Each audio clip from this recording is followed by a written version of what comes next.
Novel audiobook karya Margate dengan judul Carmilla. Selamat mendengarkan. Bab 4. Carmilla sedang duduk di loteng, membaca diktat penyakit jantung di jendela kamarnya. Hari sudah sore. Gadis itu baru saja mandi. Kamarnya masih berbau sabun mandi dan bedak. Sore itu, dikenakannya daster merah berbunga putih kecil-kecil. Rambutnya yang panjang itu diikatnya dengan sehelai pita merah. Carmilla memang manis dan menawan hati. Entah sudah berapa lama diktat itu dikeluarkannya dari kopor. Mungkin 3 hari, mungkin 5 hari. Tapi sehalaman pun belum habis dibacanya. Tiap sebaris kalimat selesai, ditopangnya sikunya ke jendela, lalu memandangi orang-orang di bawah sambil menghela nafas. "Oh, Bunda," bisiknya sambil memegang perutnya. "Mengapa perut saya bertambah besar? Dan saya tidak dapat kuliah lagi. Oh, saya tidak dapat kemana-mana. Saya harus menyembunyikan diri. Oh, Bunda." Air matanya berlinang-linang. "Mengapa engkau biarkan hal ini terjadi pada saya? Mengapa? Bagaimana harus saya katakan pada Edo?" Edo menghantui pikirannya terus-menerus. Seminggu yang lalu sudah datang suratnya yang kedua. Surat yang pertama tidak dibalasnya dan tunangannya menanyakan, "Sampaikah suratnya itu?" Carmilla menjadi resah dan gelisah. Sangka ibunya, Carmilla malu. Sebab itu dikirimnya gadis itu ke rumah bibinya di Tebet. Bibinya tinggal berdua dengan pamatnya.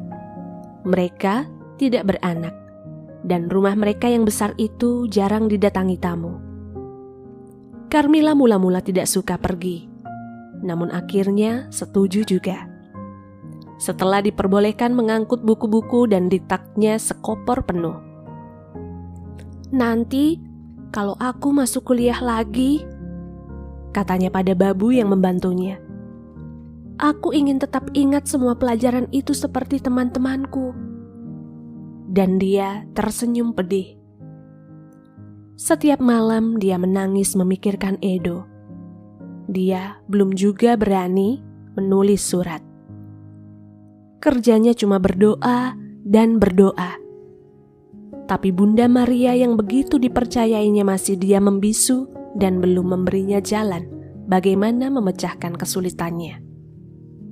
Tidak pernah terpikirkan olehnya akan mencari biang keladi penderitaannya.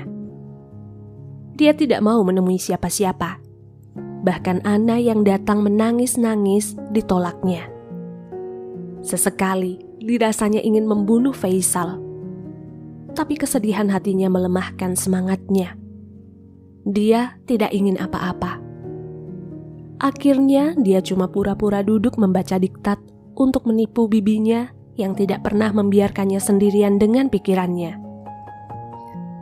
Kembali ditekurinya diktatnya. Hukum Starling. Ya, hukum Starling.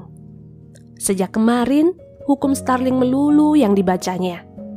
Dan apa isinya? Tak tahu dia hukum Starling. The law of the heart. The law of the heart.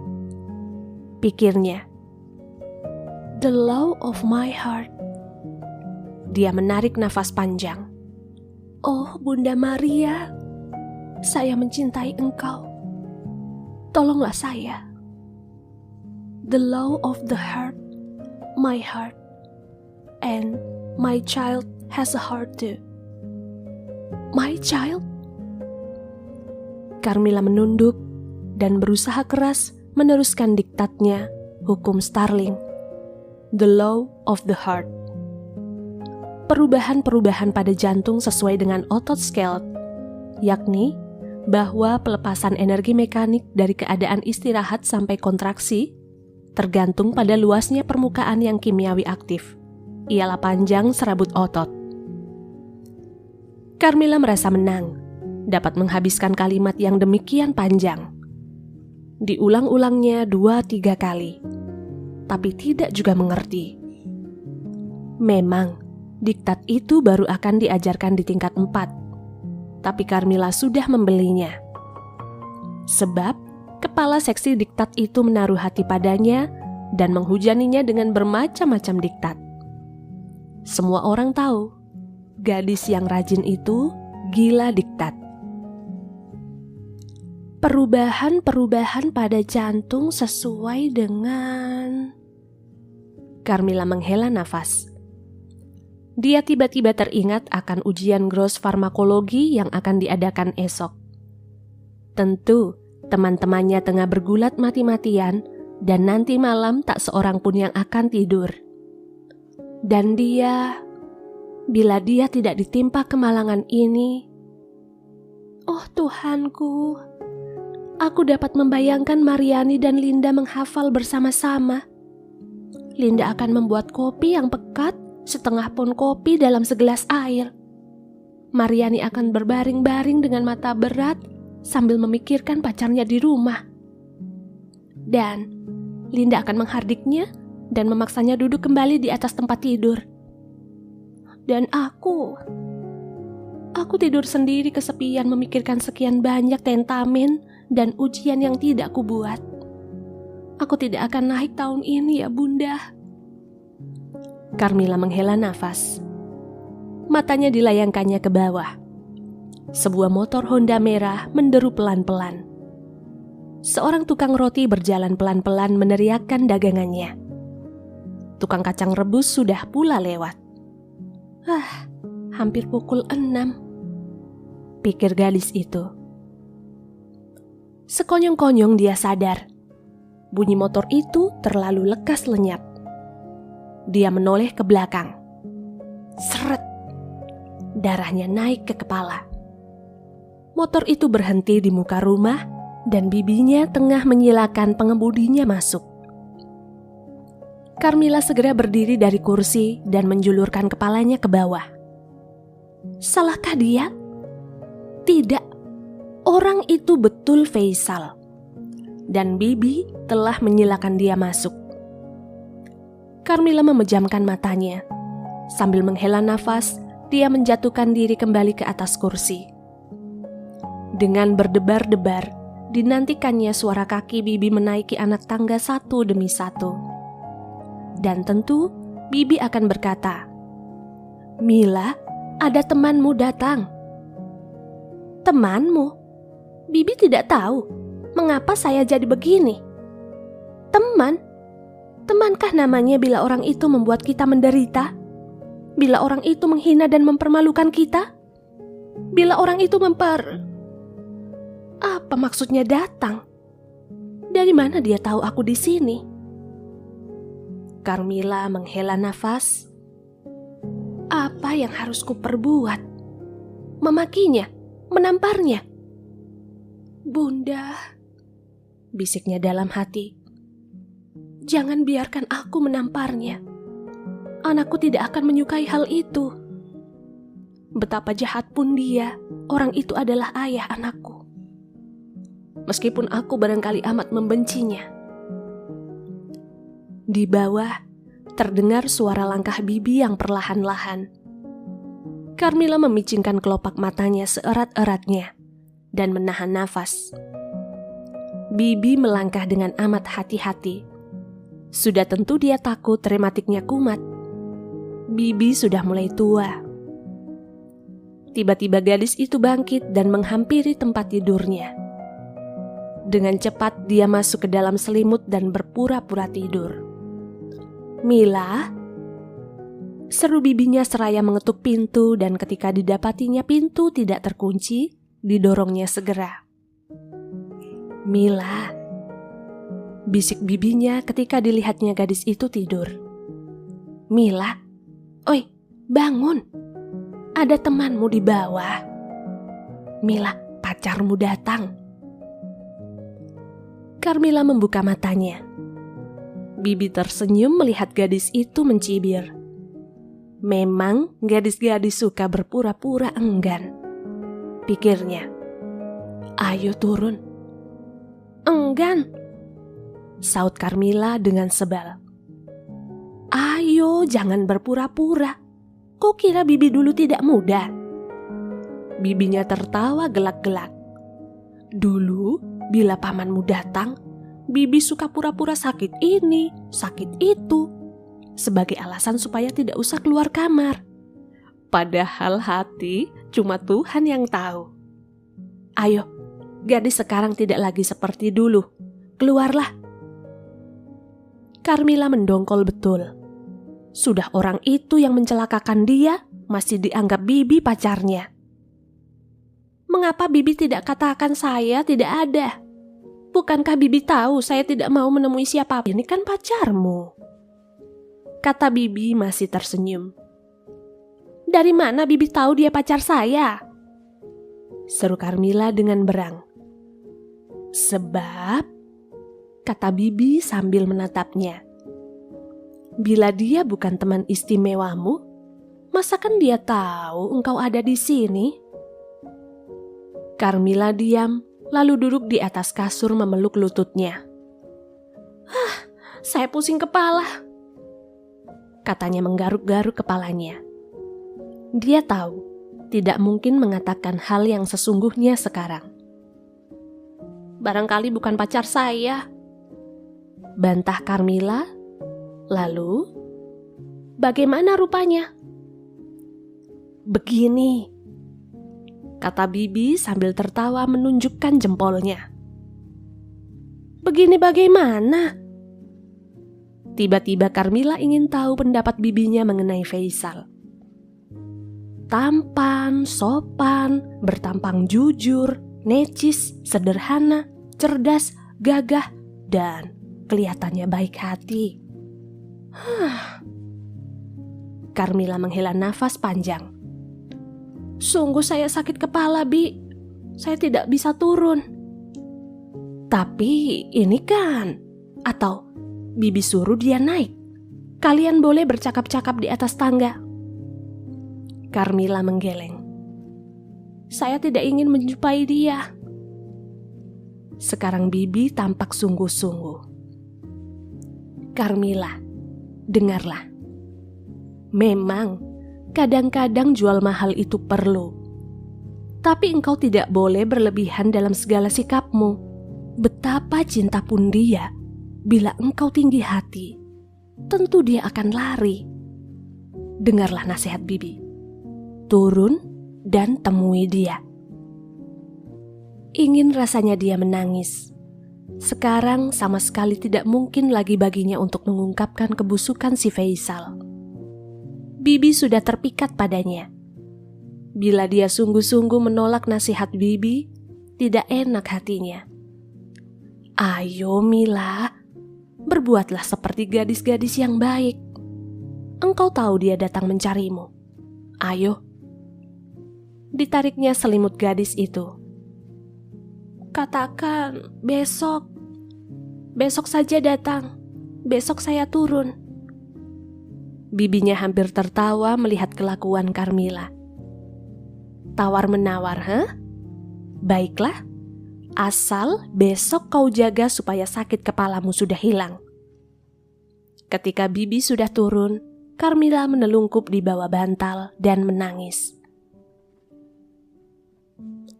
Pagi itu betul-betul Carmila sehat segar. Sakit kepalanya semalam sudah lenyap. Dia pergi ke kebun dan menyirami bunga-bunga. Matahari cerah. Burung-burung dan kupu-kupu berterbangan kian kemari. Awan di atas indah sekali. Biru jernih dengan selajur putih memanjang. Di kejauhan tampak gunung. Carmila tidak tahu gunung apa yang tampak dari Jakarta. Dia selalu bermaksud menanyakan pada pamannya setiap kali melihatnya. Akan tetapi selalu lupa. Carmila memandang semua itu dan menarik napas panjang. Dia tahu teman-temannya tengah asyik memutar otak membuat ujian farmakologi. Dilihatnya arlojinya. Pukul 10. Tentu sebagian sudah berkeringat. Dan Sebagian lagi asyik melirik-lirik dan berpura-pura juling. Dia tersenyum dalam hati. Diangkatnya pisau yang terletak di rumput dan dipotongnya dahan-dahan dan daun-daun sirih gading yang telah menguning. "Mila, Mila!" Begitu asyik dia, sehingga panggilan yang amat halus itu masih mengejutkannya. Serentak diputarnya tubuhnya. Dia tertegun. Sebuah mobil putih, Fiat 1300. Dengusnya dalam hati. Sekarang pakai mobil ya? Mau ambil hati? "Ada apa?" tanyanya dingin tanpa beranjak dari tempatnya. Faisal berdiri di belakang pagar besi, mirip monyet dalam kandang. Meskipun jarak mereka berjauhan, Karmila seakan-akan dapat melihat jelas ke dalam matanya. Bayangan kesedihan atau kepalsuan. "Bolehkah saya bicara sebentar dengan engkau?" "Untuk apa?" Faisal tertegun sebentar. "Persoalan kita," katanya dengan muka merah. "Persoalan apa?" Faisal menjadi amat malu. Wajahnya merah dan pucat bergantian. "Saya ingin minta maaf." "Mengenai apa?" tanya Karmila dengan rupa kurang sabar. "Bukankah kita tidak saling mengenal? Saya sendiri tidak mengenal saudara. Perlu apa minta maaf?" Selebar mukanya merah. Dia insaf, gadis itu ingin mempermainkannya. Bahkan, menurut ayahnya, boleh jadi akan diludahinya mukanya dan ayahnya tidak menyalahkan gadis itu. "Saya minta ampun, sungguh-sungguh." Faisal mengerti dengan sindirannya tadi. Karmila ingin mengatakan bahwa maaf tidak cukup untuk perbuatannya yang terkutuk itu. "Saya sama sekali tidak mengerti maksud saudara. Saya bukan bernama Nini atau Eli. Saudara salah masuk." Bukan buatan malunya Faisal. Mukanya terasa panas. Dan dia dibiarkan berdiri di muka pagar seperti penagih rekening yang tidak disukai. Karmila berbalik. Hatinya pedih dan gusar. Dongkolnya timbul kembali. Air matanya hampir meleleh. Dia segera berjalan masuk ke pintu samping. Pada saat itu, tukang daging lewat dan bibinya keluar. "Astaga, Mila, Karmila, sedang mengapa engkau? Mengapa temanmu kau biarkan berdiri di situ?" katanya menggeleng-geleng. Masuk. Karmila ada di samping, sedang mengawinkan bunga pagi sore." Mendengar kelakar bibi Karmila, darah Faisal naik lagi ke kepala. Tapi dia tersenyum dan berjalan ke samping. Karmila sedang jongkok membersihkan sekop kecil. Ujung seleknya basah kena air. Ketika Faisal jongkok di sebelahnya, dia tidak menoleh. "Karmila," bisik Faisal.